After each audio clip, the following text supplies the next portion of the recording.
Welcome to Capital Catch Up, your source for what is happening on the floor of Congress. I am Victor. And I am Lindsey.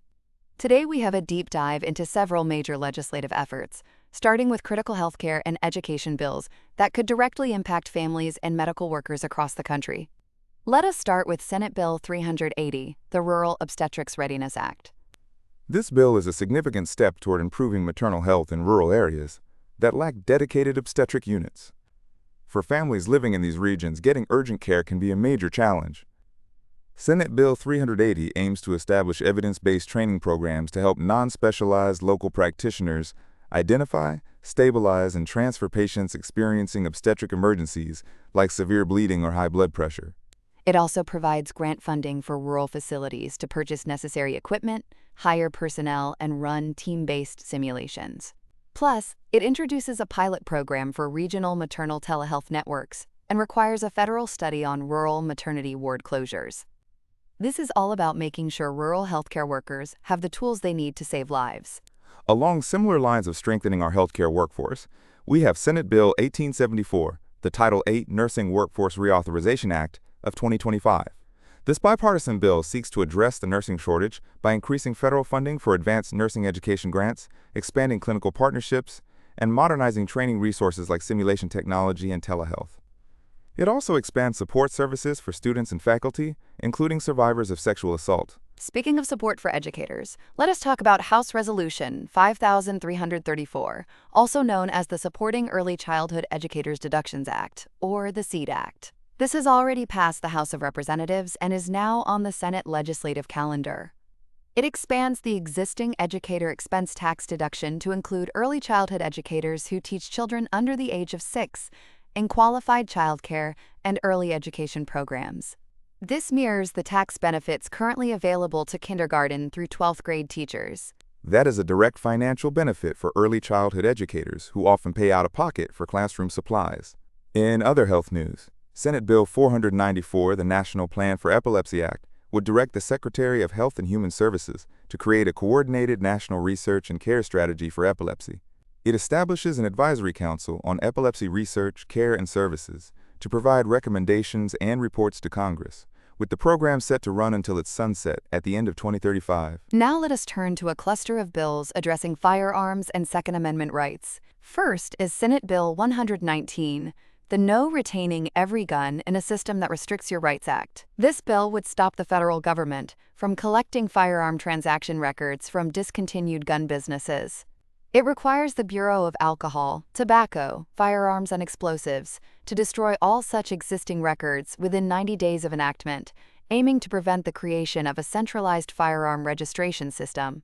We also have Senate Bill 65, the Constitutional Concealed Carry Reciprocity Act of 2025, introduced by Senator John Cornyn. This bill proposes national reciprocity, meaning if you are legally authorized to carry a concealed handgun in your home state, you can carry it in other states that allow concealed carry, provided you have a valid permit and government identification. However, you must still follow the local laws of the state you are visiting. It has been referred to the Senate Committee on the Judiciary. Another bill focused on gun regulations is Senate Bill 1169, the Freedom from Unfair Gun Taxes Act, introduced by Senator James Risch. This would prohibit state and local governments from imposing excise taxes on firearm and ammunition manufacturers and dealers, aiming to remove financial barriers to gun ownership. It explicitly ensures that federal wildlife funding through the Pittman-Robertson Wildlife Restoration Act remains unaffected. This has been referred to the Senate Committee on Finance. There is also Senate Bill 2562, the Equal Shot Act of 2025, which prohibits the Small Business Administration from discriminating against financial assistance applicants based on their involvement in the firearms industry. And Senate Bill 2813, the Fire Act, would prohibit federal, state, and local governments from enforcing any capacity-based restrictions on firearm magazines, invalidating existing limits nationwide. It is currently with the Senate Committee on the Judiciary.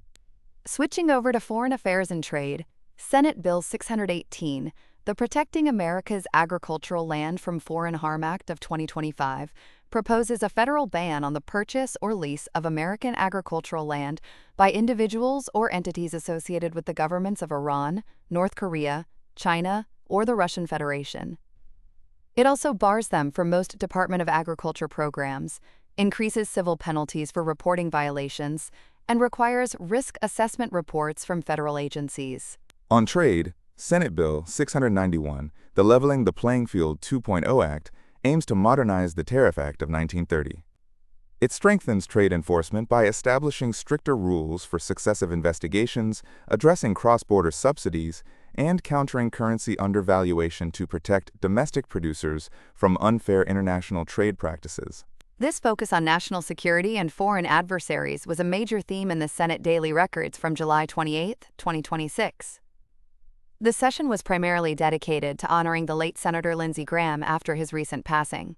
Both parties paid tribute to his career, highlighting his final legislative priority, the Lindsey O. Graham Sanctioning Russia and Iran Act of 2026.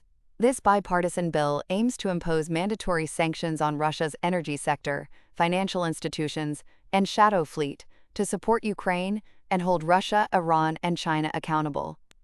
During that same Senate session, they also considered procedural business, including the nomination of Walter Clayton of New York to be the Director of National Intelligence, replacing Tulsi Gabbard, and held a brief exchange on the security of mail-in voting.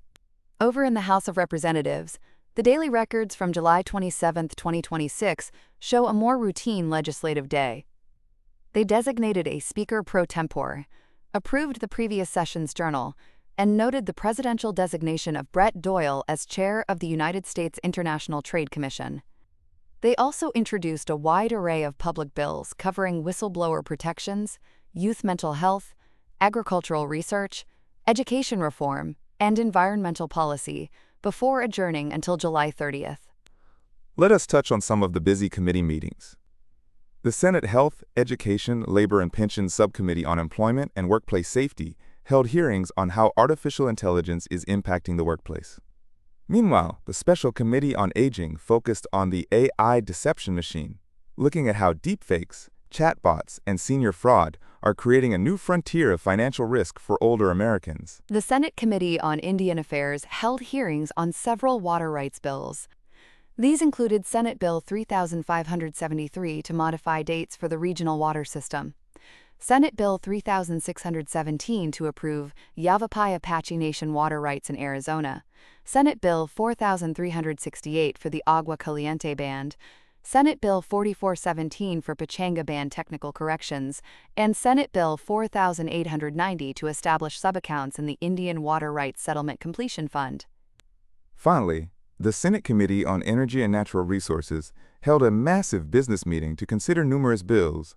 Among them were Senate Bill 365 and House Resolution 1729 regarding Bolt's Ditch in Colorado, Senate Bill 764 on Colorado Wilderness, Senate Bill 791 establishing the Justice Thurgood Marshall National Historic Site in Maryland, and Senate Bill 1088, which allows a memorial for World War II homefront women workers to be located on the National Mall. They also considered Senate Bill 1777, which expands Joshua Tree National Park and names the Visitor Center after Dianne Feinstein, and Senate Bill 2887 to designate the Route 66 National Historic Trail. We also saw Senate Bill 1135, which authorizes a study on the feasibility of designating the 280-mile Bonneville Shoreline Trail. This bill was reported out of committee with an amendment shifting the study's responsibility from the Secretary of the Interior to the Secretary of Agriculture. We also have two other notable bills. Senate Bill 1829, the Stop CSAM Act of 2025, aims to protect child victims in federal courts by expanding abuse definitions, securing privacy safeguards, mandating recorded depositions, and providing $25 million in annual funding.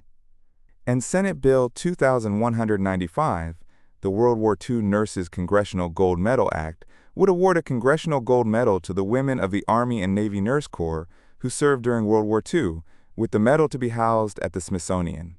Finally, Senate Bill 2006, the Fit to Serve Act, introduced by Senator Elizabeth Warren, would amend Title 10 of the United States Code to prohibit discrimination against military service members based on gender identity, preventing involuntary separation or denial of medical care. It has been referred to the Committee on Armed Services. As we close out today's episode, here is what you should watch out for in the coming days. Keep an eye on the Senate's progress regarding Walter Clayton's nomination for Director of National Intelligence.